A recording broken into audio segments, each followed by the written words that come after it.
Seja bem-vindo à nossa quarta videoaula. Essa videoaula ela está relacionada ao conteúdo que vai tratar dos grupos de trabalho. Então, para trabalhar este conteúdo, nós vamos fazer um foco em o que são agrupamentos, o que são grupos e o que são equipes. Lembrando que o foco do nosso caderno, ele está voltado, ou seja, da competência 4, está voltado para o trabalho com os grupos. E aí, qual a importância de diferenciar agrupamento, grupo e equipe? Porque no convívio, no contexto do mundo do trabalho, nós vivemos essas modalidades, só que nem sempre a gente se percebe. E cada modalidade dessa faz diferença no funcionamento dos grupos de trabalho ou da execução das atividades. O objetivo de aprofundarmos um pouco mais sobre isso é compreender o nível de afinidade e compromisso entre as pessoas com quem compartilhamos o cotidiano das atividades relativas ao nosso cotidiano de trabalho. Então, o que seria um agrupamento? E aí vocês verão agora nos slides. É um tipo de organização temporária de pessoas que tem o objetivo de desempenhar uma determinada ação. A postura das pessoas em agrupamento revela um comodismo. Isso é um ponto importante que a gente precisa observar. Estão ali apenas para manter o emprego e pelo salário. Não há um envolvimento. Então, se a sua equipe de trabalho ela assim se comporta, então é preciso uma observação mais aprofundada para que ela saia dessa condição de agrupamento e ela adentre o segundo passo, que seria a caracterização de grupo. E o que seriam grupos? Reunião de pessoas que desenvolvem atividades com objetivos comuns, onde existe uma afinidade entre os membros e são capazes de resolver problemas, compartilhar espaços e informações, estabelecer metas. O grupo existe apenas pela necessidade de realizar uma tarefa, não é? Então, isso são os estudos que assim colocam. E aí a gente pode ver que há uma diferença já do agrupamento para o grupo. E aí o que vem a ser as equipes? Na equipe, as ações, atitudes e comportamento das pessoas estão voltados para alguns aspectos. Primeiro, para o mesmo objetivo, assim como a gente viu na caracterização do grupo.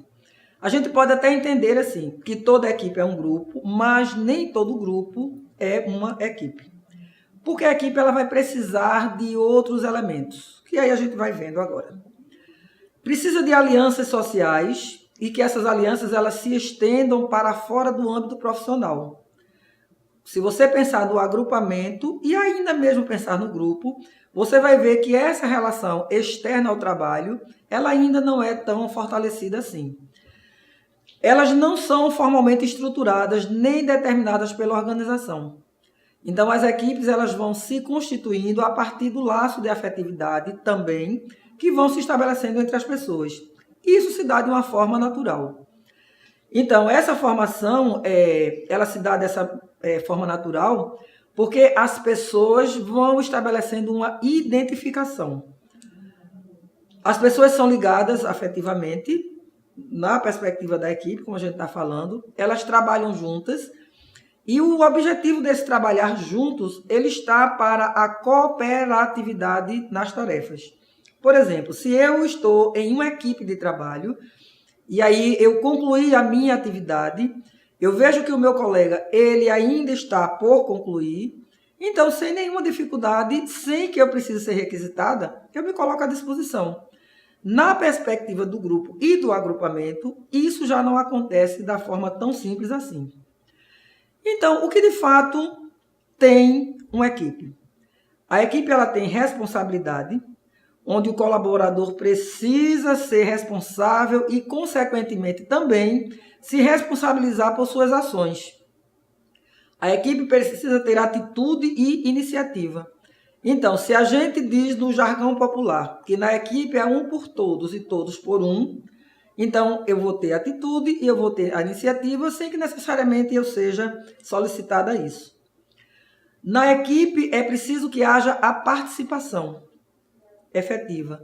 Então, nós sabemos que no ambiente de trabalho a gente atua dentro de uma interprofissionalidade, dentro de uma interfuncionalidade, né? Então, as várias áreas profissionais que compõem a equipe, então elas precisam se agregar, assim como também a gente tem funções diferentes. Mas essas funções elas são compartilhadas na perspectiva da equipe. E aí também na equipe é perceptível o desejo e a motivação. Então a motivação a gente percebe no semblante das pessoas, na atitude das pessoas, na forma como as pessoas se colocam no ambiente.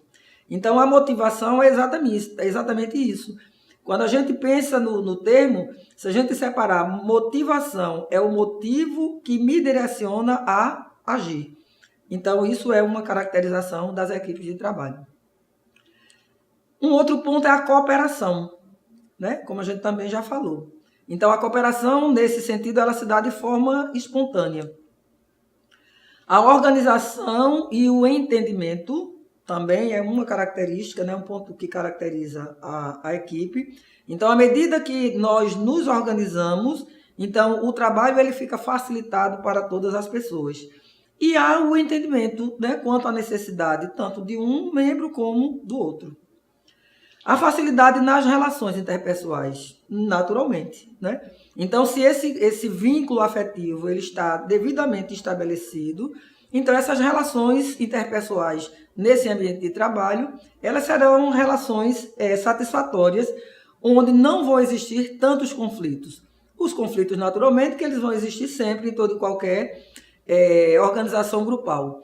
Mas quando nós estamos inseridos na perspectiva de equipe, então é possível que isso seja melhor administrado. E o processo de aprendizagem, né? Então, na equipe, as pessoas estão disponíveis umas para as outras. Então, aquilo que é ainda minha deficiência, mas é o que o outro tem de melhor, então isso pode me ser ensinado, e o inverso também ele acontece. Então, aquilo que eu sei de uma forma mais organizada, né, com entendimento mais elaborado, então, naturalmente, eu me disponibilizo para ajudar as pessoas. Um outro ponto é a empatia, né? E aí a gente poderia pensar, o que eventualmente não, o que de fato é a empatia? Se a gente fosse responder conforme está convencionado, a gente vai colocar a capacidade de nos colocarmos no lugar do outro, né? Então, a gente sabe exatamente dizer essa frase. Mas, efetivamente, o que é a empatia? Existem alguns autores, e aí tem um autor que ele coloca que a verdadeira empatia, ela tem uma reação visceral, ou seja, você sente no seu corpo as dores ou as alegrias ou as tristezas do outro, né? Com o outro. Então, esse seria o verdadeiro sentido de se compreender a empatia. Então, quando a gente faz o exercício empático, de fato a gente releva algumas coisas porque a gente compreende o estar naquele momento do outro. Um outro ponto dentro da equipe é a visão, né? Então, qual é a visão que se tem da execução do trabalho? Né? O que é que precisamos fazer para que, de fato, a gente alcance esses objetivos que estão traçados para um horizonte à frente?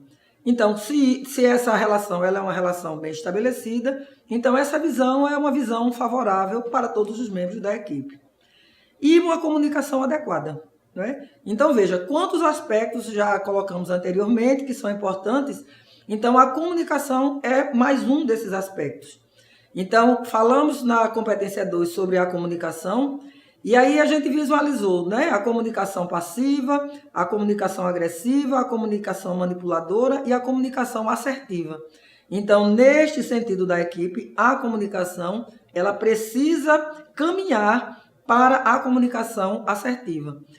Se comunicar de forma assertiva é você saber dizer sim no momento adequado, mas você também saber dizer não. Né? Então, a gente pode até colocar numa relação de equipe, a gente pode dizer tudo sim. A gente precisa só, nessa perspectiva da comunicação assertiva, dizer da melhor forma. Então, eu só preciso perceber qual é o melhor momento e a forma como eu vou dizer. Mas isso é perfeitamente bem estabelecido na relação quando a perspectiva é de equipe. E hoje a gente tem, né, um outro fator que está aí em tanta evidência, que é o coach. né? Que é o quê? A possibilidade de que as pessoas se ajudem mutuamente, né? Então, como eu falei anteriormente, então aquilo que eu sei, eu não guardo para mim, eu compartilho. Aquilo que o outro sabe, ele também não guarda, então ele compartilha.